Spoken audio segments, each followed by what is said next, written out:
Seize the day. Live like there's no tomorrow. Dance like nobody's watching.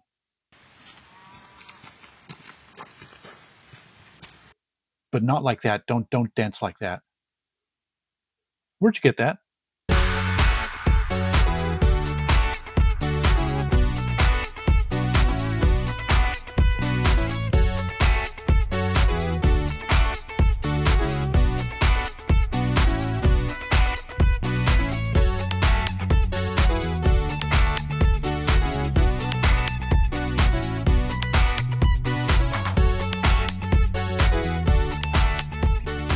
Greetings one and all, and welcome to Tom's Hit Parade. By the way, I invite you to hit that subscribe button, give me a thumbs up if you like what you see, share this video with your friends, and leave me your thoughts down in the comment section. That would be super groovy. So, first of all, what do you guys think of my new intro? I worked all weekend on it last weekend. I just felt it was time for a change. I wanted something different. The album art flyby that I've had since my channel's inception for almost 8 years now, it was just kind of getting old. It also felt a little too impersonal. You know, any schmuck with Photoshop could put something together. No offense out there to schmucks with Photoshop, by the way. But yeah, it just felt, there was nothing of me in that intro except the fact that I'm the one that put it together. I mean, that's not really anything. So I just wanted something that was personal, something that was more me. My original intention was to update that album art collage every year with stuff that I had discovered over the previous year, but that had just gotten away from me. And when I got my new computer, oh gosh, it's been almost 2 years ago, I just had to throw an intro together really quick. So I just kind of reshuffled the pictures in my album art and did it that way. But yeah, for a while now, as I said, I've been wanting to do something new, so I hope you like it. I hope the music you thought maybe was a good choice. There's some electronic in there, and there's also some guitar rock. There's a guitar line in there too. Without going having something that includes orchestral stuff, since I've gotten so much back into film music and stuff, I figured that was maybe a little bit more representative of my diverse tastes in music. A little electronic, a little electric guitar. So I know it's a little bit longer than my previous intro. Supposedly the ideal intro time is 10 seconds for YouTube videos. Mine runs about twice as long as that, but I've seen intros that run like, some channels have intros that run like 30 seconds, and so that's a little too much. But anyway, please let me know what you think down in the comments, as I've said for like the third time. But yes, today's video is, as is usually the case, has been lately. It's a little bit late, but it is my what has become bi-monthly. It was supposed to be monthly playlist video, which is just the stuff that I've listened to over the past month, mostly newly acquired stuff. Occasionally I dig stuff, dust stuff off out of my collection, off the shelves, and listen to it as well. But yes, being that it is a 2-month span, I've got a little over 30 albums to cover, so let's go ahead and get started. Lots of fun stuff in here that I have listened to and acquired. First of all, a classic, an 80s classic, Cyndi Lauper, She's So Unusual. This is the remastered version, the first remastered version with bonus tracks. I was going to pick up the one that the anniversary edition they made later, but they changed the cover on it. You can't change an iconic cover like this. No. So I didn't buy it. But anyway, yes, an absolute classic in my book. I'm an 80s kid, so yes, Cyndi Lauper, She's So Unusual, definitely a classic. Another female artist, a bit of a groundbreaking female artist of another genre, Kacey Musgraves. This is her sophomore album, I believe, Pageant Material. This one has the song Biscuits. It's one of my favorite songs of Kacey Musgraves.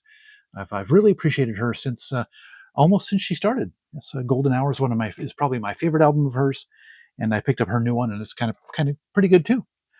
And then here's a chestnut from a few years ago. Bon Jovi with their album 2020. I actually had put this in my Discogs inventory for sale, but I decided to pull it out. It was in there for like three years or so. It hadn't sold, so I pulled it out one last time, gave it a listen, and decided to go ahead and keep it. It is a memento, or a time capsule, I guess you would say, in a way, of the crazy, ridiculous year that 2020 was, with the pandemic and all that other stuff. So I figured, yeah, good reason to hang on to that, just for the fact that it kind of captures a particular moment in time from the recent past. Then we have a couple of Phil Collins albums, Dance into the Light, Oops, sorry, might have bumped the tripod there.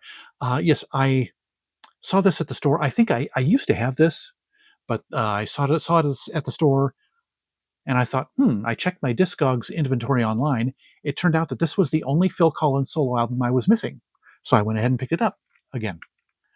It's even though it's probably my least favorite of his solo albums. It's kind of like when you're missing just one, you gotta go ahead and complete the discography, right? Of course, according to me. Anyway, pretty good album. Not his best, but and then we have another more recent album of his, Testify. I was about to say Tapestry. No, that's Carole King. Testify.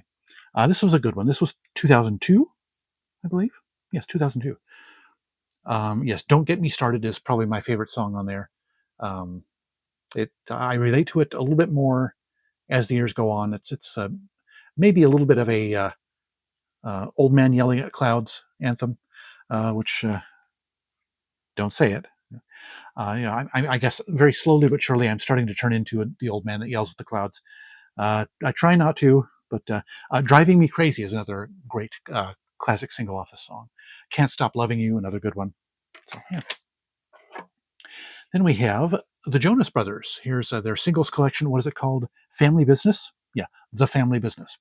And yes, it covers singles from all their solo albums, or from all the Jonas Brothers albums, as well as DNCE, the group that Joe Jonas fronted, as well as some Nick Jonas solo stuff. So it's a very comprehensive stuff. Yes, I like their singles, not enough to want to keep the album. So it was kind of a dream come true that this album came out, and it was actually for $2.99 at one of the St. Vinny's stores. So yeah, I actually saw it on the shelves at Barnes and Noble, and almost went ahead and bought it, paid full retail price for it. But yeah, just goes to show if you have patience and wait a few months, maybe a year it was, you can find a good bargain on it. So yeah, good stuff.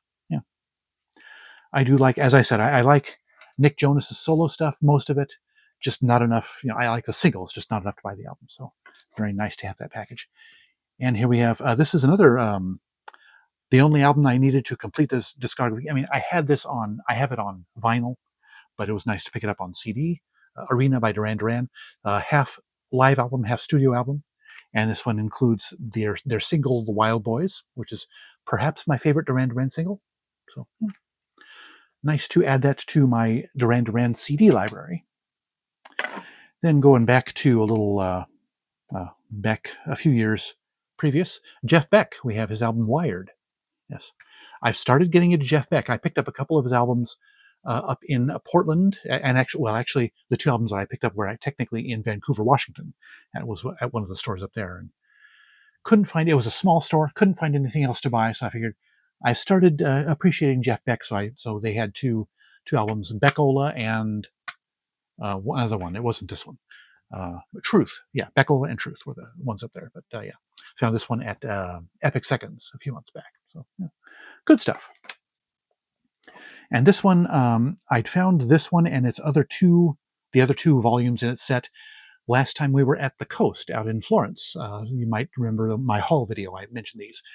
Matthew Sweet and Susanna Hoffs with their Under the Covers. They had at a little record store called Albatross Records out there. They had all three volumes. So I picked them up, and yeah, this is volume one. Some good stuff.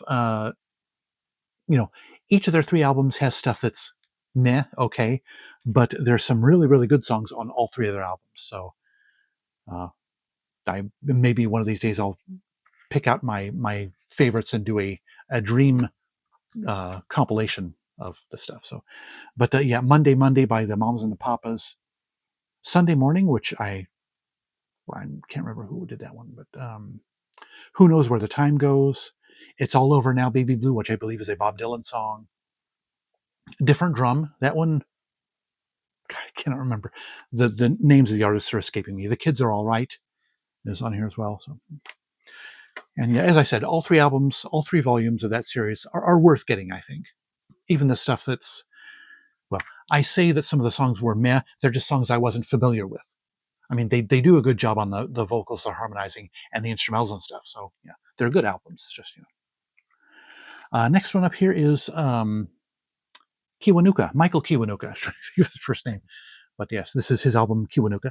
Very, very good. It's got a bit of a I want to say a bit of a Black Keys sound, sort of, and it kind of goes to show, stands to reason because this one was produced by Danger Mouse and Inflow, so it kind of has that vague Black Keys sound, probably maybe a little bit, maybe a cross between Black Keys and Amy Winehouse, perhaps.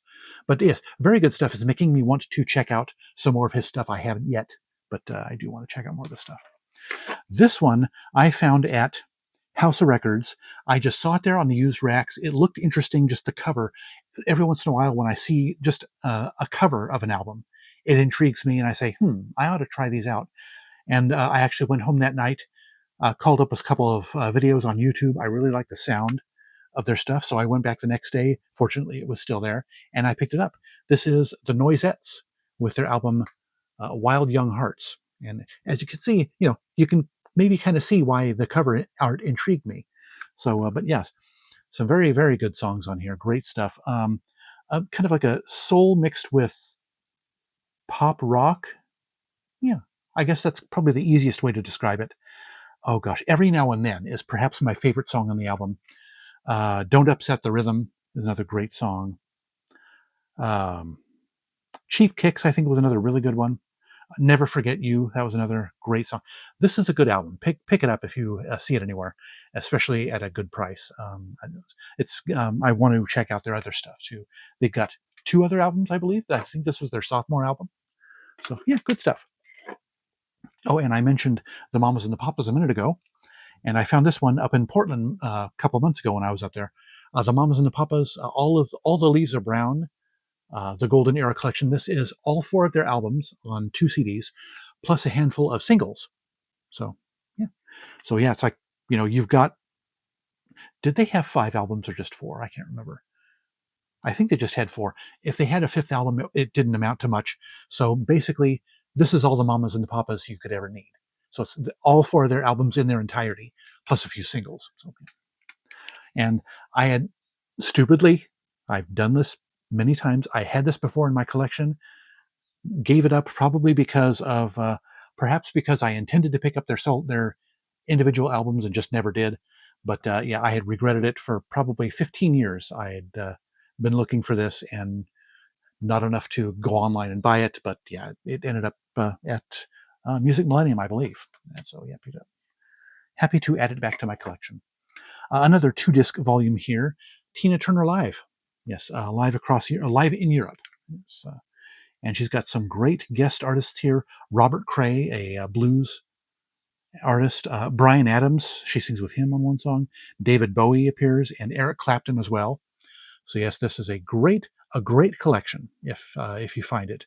And yes, it normally comes in the chubby CD case, but I transplanted it into a single width double jewel case. So yeah, very, very nice, very good stuff. Yeah, she does Addicted to Love, Private Dancer, Better Be Good to Me, We Don't Need Another Hero, her song from Mad Max Beyond Thunderdome. Uh, It's Only Love is her duet with Bryan Adams. That's a really good song. Nutbush City Limits. So yeah, great collection. Take a quick drink here. And this one, I found this at one of the thrift stores. Lo Super 7. Main reason I was interested in this is because one of the members, the lead vocalist, primarily on this album, is Raul Malo, the late Raul Malo from the Mavericks. And I've been a fan of the Mavericks, a fan of Raul Malo's solo work, so I had to pick this up, and I was not disappointed. This was actually in a freebie haul probably 6-8 months before I found it at the thrift store, but the freebie disc was pretty well badly scratched up, and it actually didn't play. It skipped over several tracks, so was happy to find a much better condition copy. Yeah, good stuff. And an artist I have started getting into, and again, I think this was freebie in a freebie haul recently from House of Records off the freebie shelf. Lyle Lovett. Yes, there were 2 or 3 of his CDs there on the freebie shelf, so I picked them up, and The Road to Ensenada is this one, and I really, really enjoy it. And this sounds a little different than most other country artists. Can't really put my finger on what it is about him that's different, but it caught my ear. I enjoy it, and I've found a couple other ones since then, and have started developing a liking to him. And continuing on in the country vein, got actually just one. I thought I had more than one Willie Nelson album. First Rose of Spring. It's one of his more recent albums, 2020. So yeah, good stuff. I mean, Willie Nelson is just, I've grown into, over the last 10 years or so, really grown into becoming a fan of Willie Nelson. Didn't think I would. Never really liked country until about a decade ago, about the time I inherited my sister's CD collection.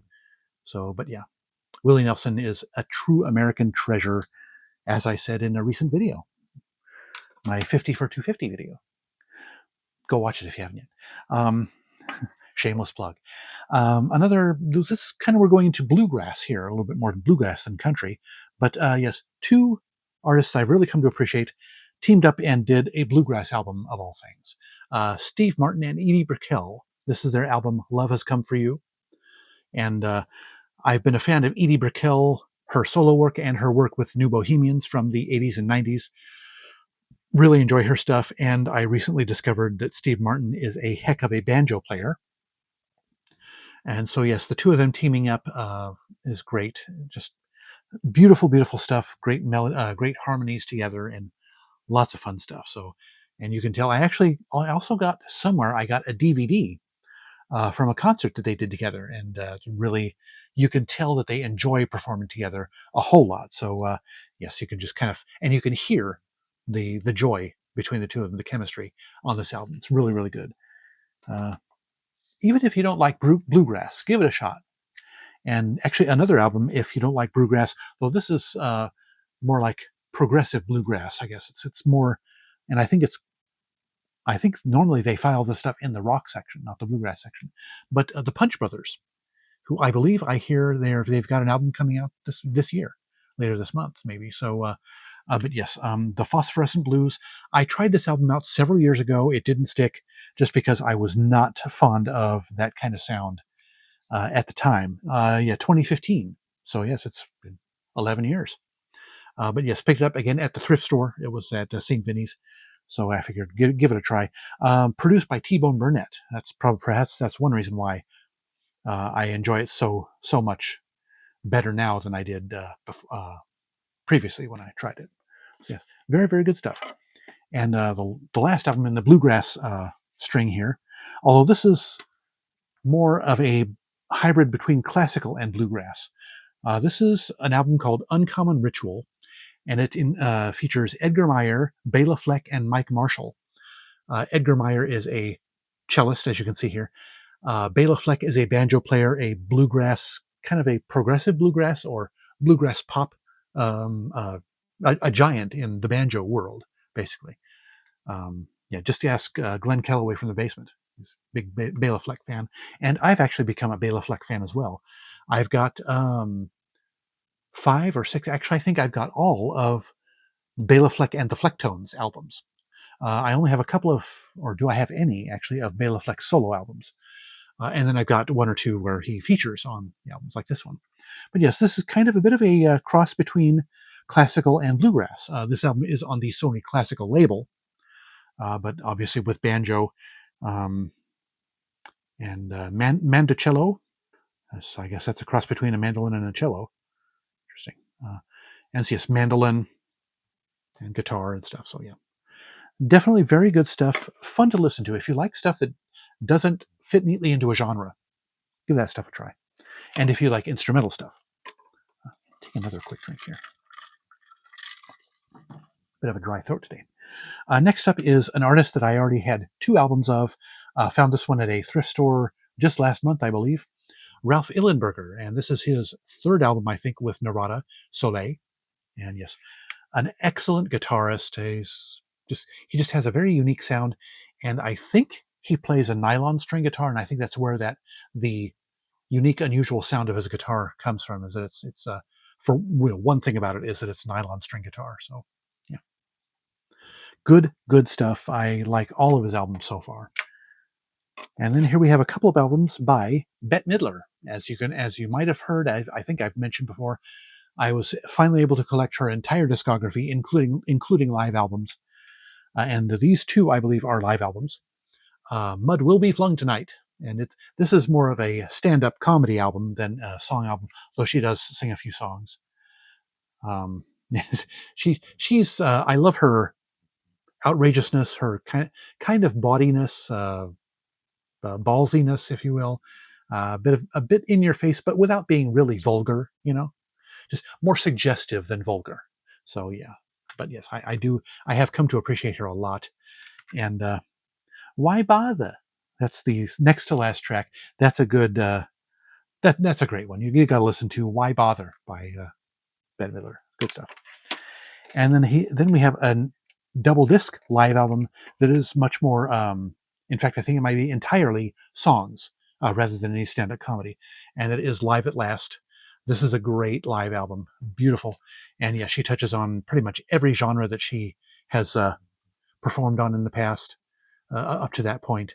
Just classic pop standards, Tin Pan Alley stuff, modern pop stuff, and just yeah, country. So yeah, you name it. She is just great. Would have loved to have seen her live at some point. She probably put on a heck of a show. From the sound of this album, she puts on a heck of a show. Itchy nose. I might have a stray mustache hair that's going upward and tickling the bottom of my nose. I know that's too much information. Yeah. Sorry to get a little grossly personal there. But anyway, found a 2-disc compilation at Epic Seconds about a month ago. It was too good to pass up. This is Tales from the Rhino. This is a 2-disc Rhino Records anthology. Some of the stuff from their label. This was done back in 1994, and as you can see, disc 1 is selections from their the novelty albums that they put out in their catalog, and disc 2 is the more straightforward, the more straight-laced rock stuff. So yes, lots of fun listening to this. The Temple City Kazoo Orchestra has a couple of songs on here, and yes, they sound just as fascinating as their name suggests.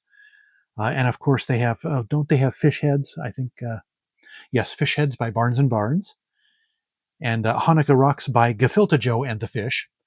But then they also have let's see, I'm trying to find some. The Beat Farmers are on the rock side of the album.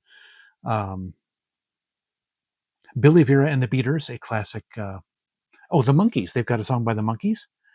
Heart and Soul. That's the song from there that's on here. Clive Gregson and Christine Collister. The Ravers, Rocky Erickson. So yeah, mostly artists with a fairly low profile, but still, this album is classically Rhino. It's a great compilation. I was so glad that I picked it up. Lots and lots of fun to listen to.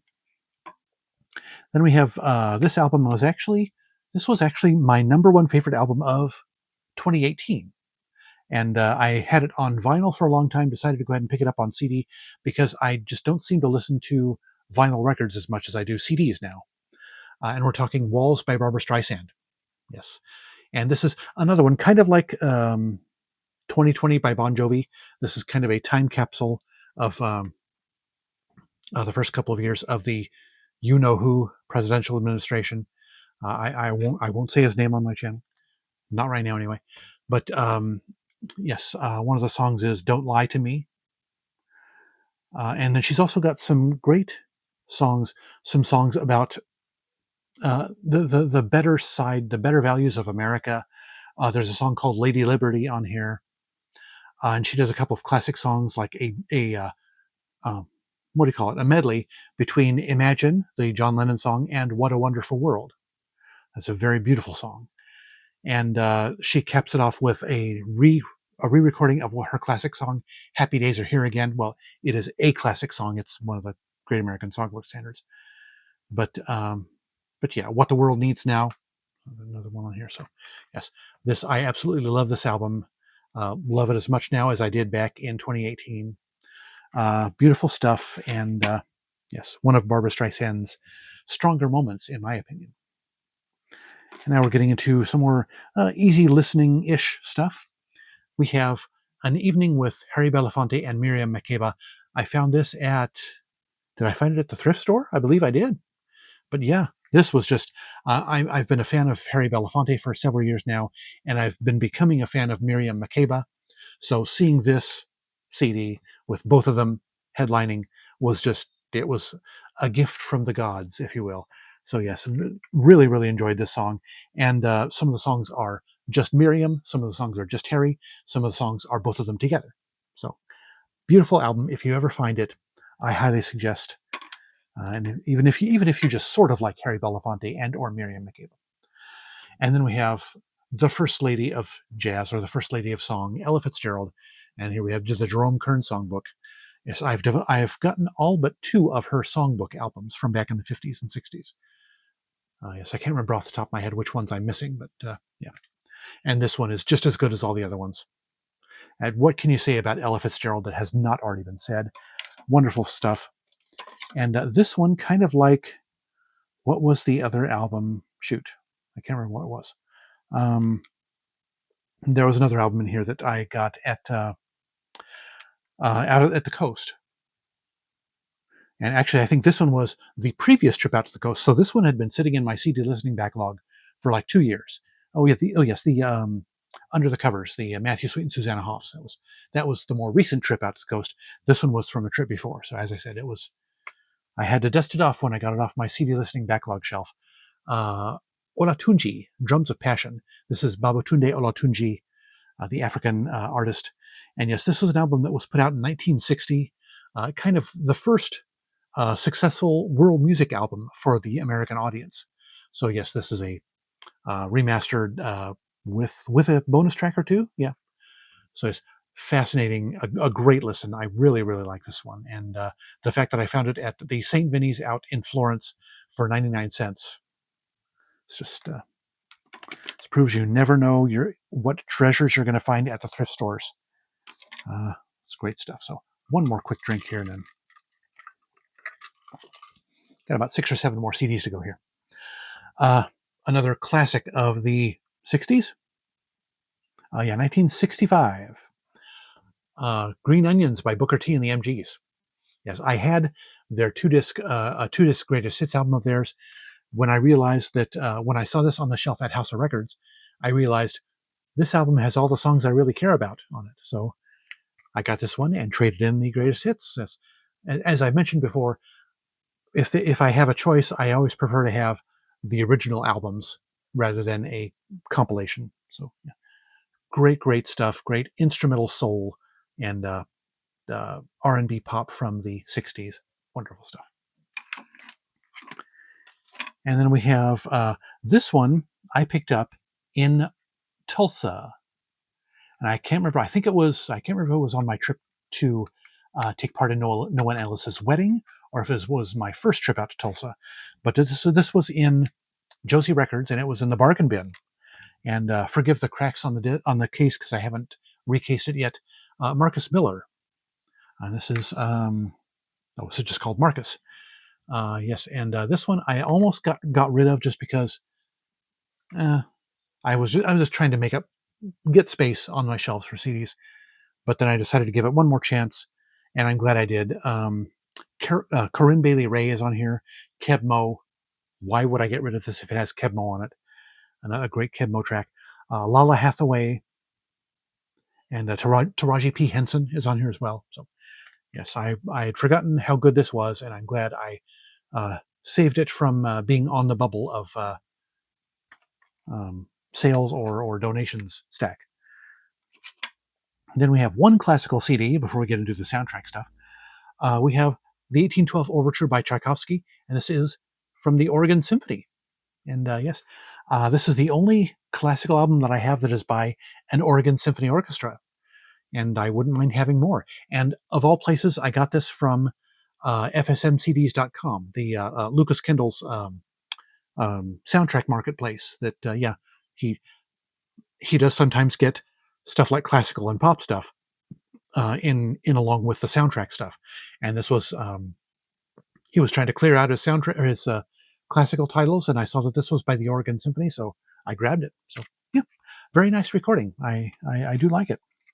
So I maybe see if I can find some more stuff, as I said, from Oregon Symphonies.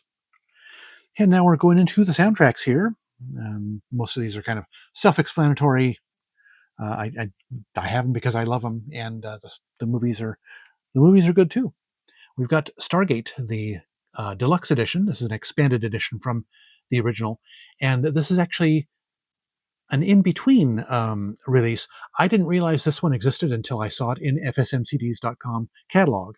The original album version was put out on Milan Records, and then was it Intrada, I think, that put out like a 2-disc expanded edition. But I didn't realize that this 1-disc deluxe edition was on the Varese Sarabande label. So I picked it up. I don't really need to have the 2-disc deluxe edition. The first 1-disc is just fine with me. So definitely grabbed it because I am quite fond of the Varese Sarabande label. And also on Varese Sarabande label is the score for Die Hard by Michael Kamen. Yes, the score from Stargate was by David Arnold, incidentally. But yes, Michael Kamen, I've got a couple of his scores. Good stuff. And of course, Die Hard is an absolute classic action movie. Can't go wrong. If you haven't seen Die Hard, you got to see it. And yes, I do believe the consensus that Die Hard is, in fact, a Christmas movie. So, and this one was in my last thrift store haul. You just saw me speak about it just recently, so I won't go into much detail, but The Never-Ending Story. Favorite movie of mine was when I was a kid, and I loved the soundtrack. I had it on cassette a long, long time ago, and eventually got rid of it, and kind of had been hunting for the CD for a while, and there it was sitting on the shelf at Goodwill for $1.99. So I had to scoop it up. Watched the movie a few weeks ago after I picked up the CD, and then listened to the CD, and yes, lots of memories and nostalgia came flooding back. Yes. If you are young, beyond the age of to remember Never-Ending Story, and if you've never seen it before, give it a watch. It's a cute, fun movie. Very nice. And this other one, yes, and this one has something in common with the Never-Ending Story in that a lot of it is synthesizer-based music. There is some orchestral instrumentation in there, but yes, Blue Thunder by Arthur B. Rubinstein. Another one that I'd had a long time ago, foolishly got rid of, and was able to find. This one I found at Music Millennium up in Portland a few months ago, 2 months ago, whenever it was. And yes, was happy to welcome it back into my catalog. And closing out today, got a couple of John Williams CDs. I'm going to put these on my John Williams haul, a John Williams update that I'm planning to do within the next few weeks, but I thought I'd mention them here since I listened to them in the past 2 months. And these are both re-recordings. These are not the original soundtrack albums, but I'm such a John Williams nut that I have to have the re-recordings. We've got Midway, which was a 1976 action movie, war movie, and good stuff with the Royal Scottish National Orchestra, conducted by Rick Wentworth. And then the final CD here is a re-recording of Jaws by John Williams, Royal Scottish National Orchestra again, conducted by Joel McNeely this time. But yes, the classic album. And this was put out, actually both of these were put out because, well, this one had not had an expanded release at the time this was recorded, so this was the reason for doing this one, because you heard a lot more music in this version that you hadn't heard yet from the real soundtrack. And Midway, I don't know what the delay was, but the original score had never been released for Midway. So they decided, as kind of a stopgap measure, to do a re-recording, and then just like 3 years later, Varese Sarabande put out the original score recording. So, yeah. But anyway, I guess that catches us up on my playlist inventory for the last 2 months, and so I guess we'll be what'll be the end of August, roughly, or maybe the middle of September, before you see my next playlist video. But anyway, in the meantime, sorry, bumped the thing again. In the meantime, that'll do it for this video. Be sure to like it if you liked it. And before you go, drop me some feedback in the comment section. I'd love to know what you think. Don't forget to subscribe, hit the bell icon to catch my future videos, hit my username to browse my old videos. Links to my socials and my favorite fellow YouTubers are in the description below. Otherwise, thank you so much for watching. I'll see you next time. And remember, life's too short to be a music snob.